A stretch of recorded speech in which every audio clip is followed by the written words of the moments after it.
Hello, this is Ray LaHood, Secretary of Transportation. Thanks for tuning in for another episode of On the Go. This month, we received a number of questions from Dr. Gridlock readers over at the Washington Post. So here we go with the first question from Bob. Does DOT support the inclusion of sidewalks on new and rebuilt bridges? Well, the simple answer is, Bob, we do. Yes, we do, and we think they're important. These kinds of what we call enhancements are very critical to any project, and these enhancements could include sidewalks, streetscape, other kinds of enhancements, and most of the time these types of enhancements are developed by those that are putting together the plans, but we certainly encourage that. There are funds available to provide for these kinds of enhancements, and we encourage those that are submitting their grants and submitting their plans to include them. Lou writes in, how will the upcoming actions by the Super Committee affect transportation projects like metro, bridge repairs, and local roads? Well, we have not had much contact with the Super Committee. They're just really getting their sea legs. They're just beginning. They're just starting their work. We're continuing to work 24/7 to persuade the Congress to pass the President's Jobs Act, which would have significant dollars to put people to work quickly, building roads, building bridges, putting transit system in a state of good repair. Also, dollars available for high-speed rail and runways, and certainly getting us into next-generation technology. So we'll continue to keep an eye on the Super Committee, but for now, we believe the best way to get the economy moving, get people to work, is to pass the American Jobs Act. That's what we're encouraging Congress to do. That's why we're traveling the country. I've been in, I think now, maybe 10 states since Labor Day. We're going to continue to travel, continue to promote the Congress passing a Jobs Act and a surface transportation bill.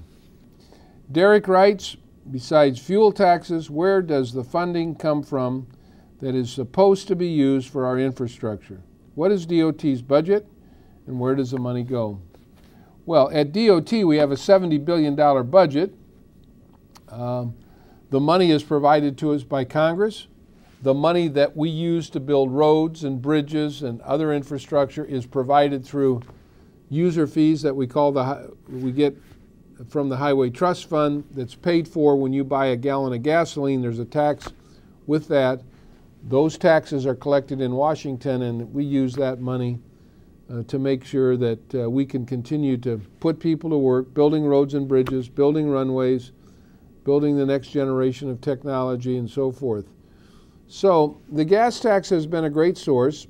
It's been depleted over the years because of the fact that people are driving less and driving more fuel-efficient cars. We're working with Congress now to get a transportation bill, a 5-year bill that'll put thousands of Americans to work. We're also working with Congress on how to pay for that. Some of it will be paid for with the gas tax that goes in the Highway Trust Fund, and we'll try and find other ways to pay for it also.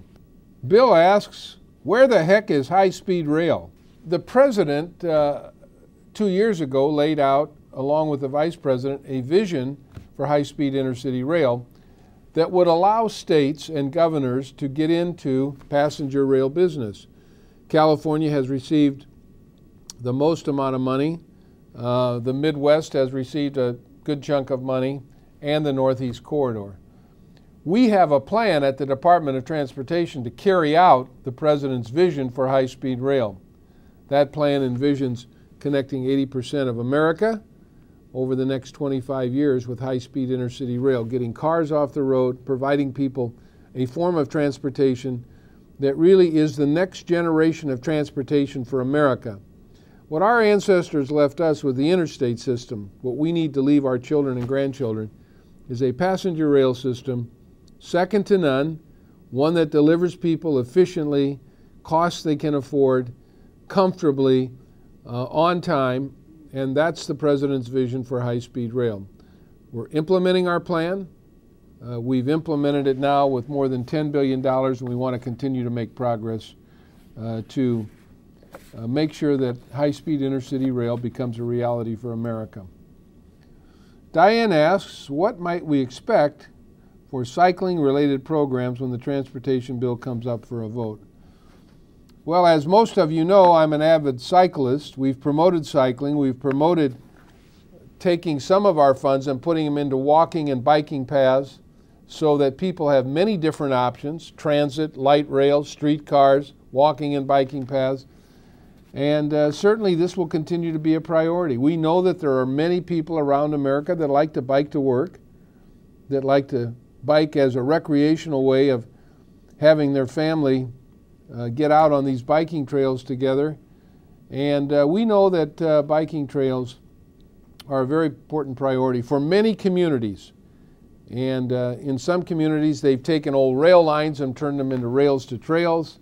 It's a great program. We will continue to invest in walking paths, biking paths, and other forms of transportation as we see the needs that people bring to us from around the country.